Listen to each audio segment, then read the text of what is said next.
Okay, hi. So my name is Jess, and I'm from the University of Alberta.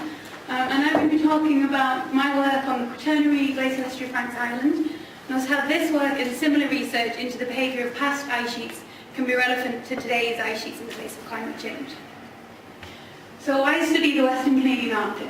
Well, as everybody here knows, the Arctic is experiencing far more warming today than anywhere else on Earth because of polar amplification. And a lot of this warming has been seen in the Western Canadian Arctic. Warming in the Arctic isn't actually unusual if we look back at the paleo-record. During the last interglacial, for example, it was 4 degrees warmer there, and sea levels were 6 meters higher. What's actually worrying about today's warming is the rate that it's happening. So the rate of change in temperature we'd usually see over millennia is being compressed into decades.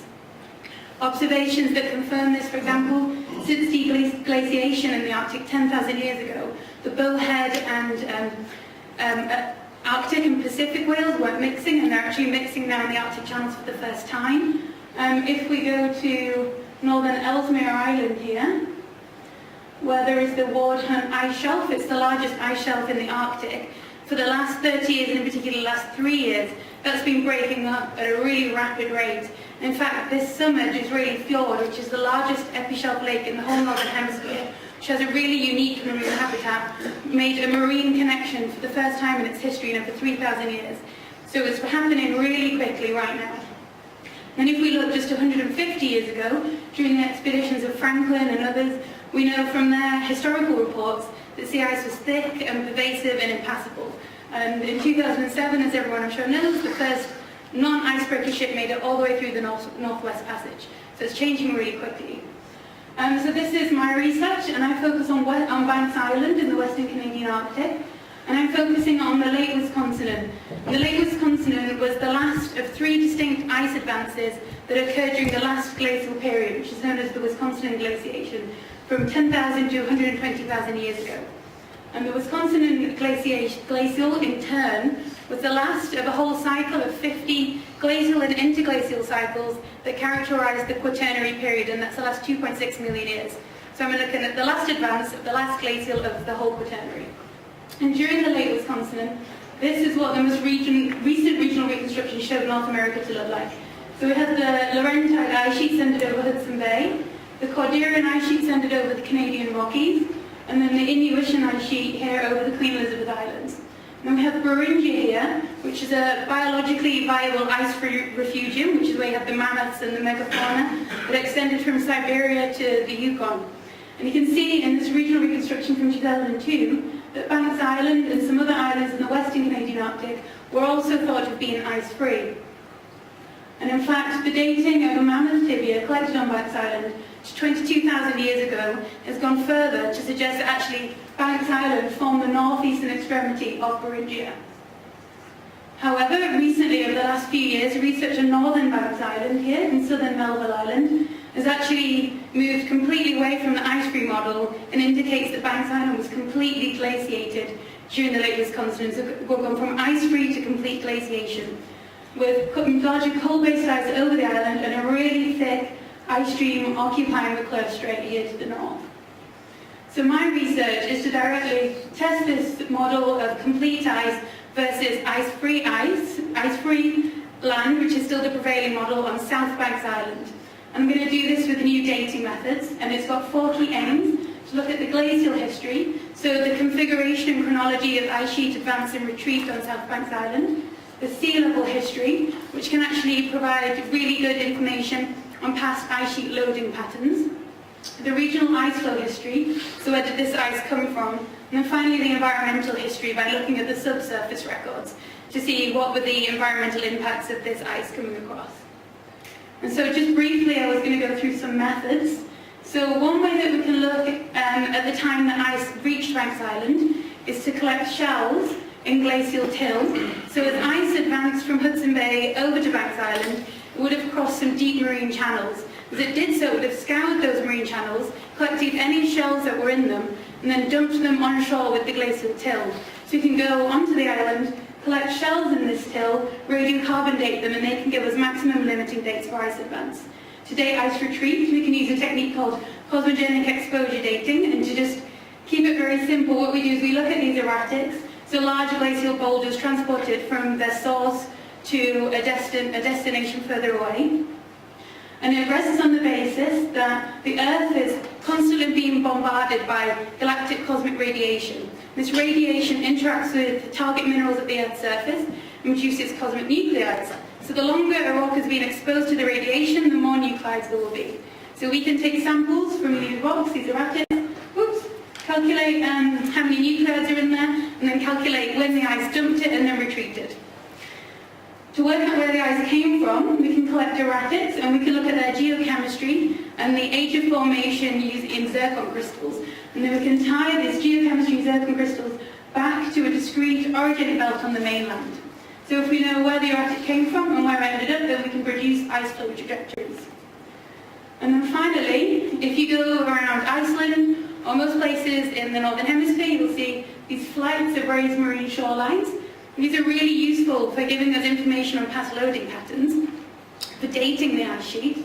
So what you want to do is you trace a proglacial meltwater channel. So if you have ice at a certain position, meltwater channel coming off the front of the ice sheet would have then gone down to former sea level. So you trace it down to the former sea level, hopefully where it built an ice delta. And then within the delta, hopefully you've got shells or driftwood which you can radiocarbon date. So if you can date that shoreline, then you can date the proglacial meltwater channel and the time that ice was at that position. We can also look at the tilt of those shorelines because they tend to tilt back towards areas of former glacial loading because that's where the greatest rebound is. It's another way. But anyways, just some key results very briefly. My radiocarbon dates support the complete glaciation model, with largely coal-based ice going all the way across Banks Island, probably to the continental shelf during the Lake Wisconsin.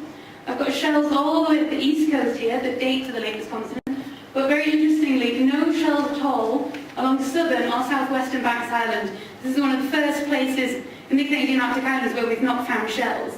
And the reason for this is because ice retreated along Amundsen Gulf, which is the gulf to the south of Banks Island, before the resubmergence of Bering Strait. So before the ice melted and there was a reconnection made between Asia and North America. So the ice retreated probably very rapidly and catastrophically in this channel before those Pacific shells could then re-enter the Arctic and colonize the shorelines. So this is really good evidence of rapid retreat in that channel.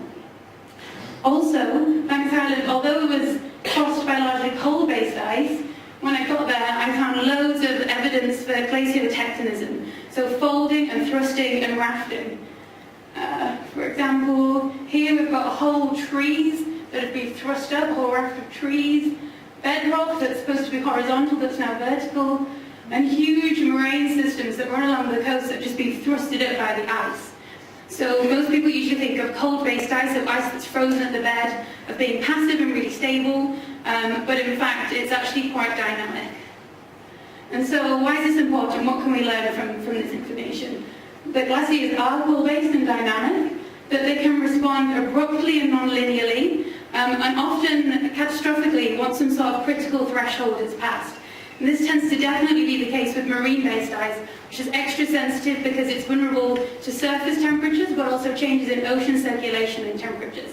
And I've got evidence for this myself in southern Amundsen Gulf, which I showed you. And also here's another analogue that we can use. So this is the Western Canadian Arctic, and this is the Antarctic. And during the Lake Wisconsin, a huge ice shelf, 100,000 kilometers squared, formed in Bycap Melville Sound, that's a comparable size to the ice shelves now on Antarctica. And this ice shelf actually formed and disintegrated in 300 years, so within the error bar on a radiocarbon date. And during the process of formation, all the ice that it drew down from the surrounding area to feed it, and then following its disintegration, it actually gutted the complete northwest sector of the Laurentide ice sheet. So this is a pretty heavy lesson from the history record of how important buttressing ice shelves are actually for the stability of grounded ice. And also, the Arctic is still responding to the last glaciation, so we've still got evidence of rebound, the landscape is still changing, and this is complicating current anthropogenic climate change, and so it's important to be able to separate those two factors. And so why is this even important? Why is this important for looking at how things are changing today? So when we look back at the climate change record, we can see that it's constantly been changing.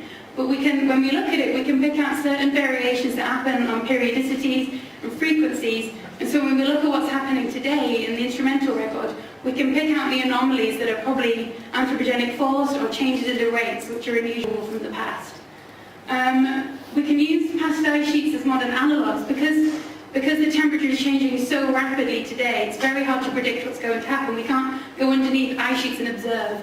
So we can look at records of past ice sheets and how they responded, their dynamics, and try and apply that to today's glaciers to try and predict what's going to happen. Most importantly, the timescales that that's going to happen on, will it be gradual or abrupt? And what are the triggers that tend to do it? And it seems that ice shelves or sea ice, anything that tends to buttress an ice sheet are the really key features here. And I think if we can use past analogues and apply them to help predict better what's happening in the future, then we can try and adapt and mitigate to those changes better as well.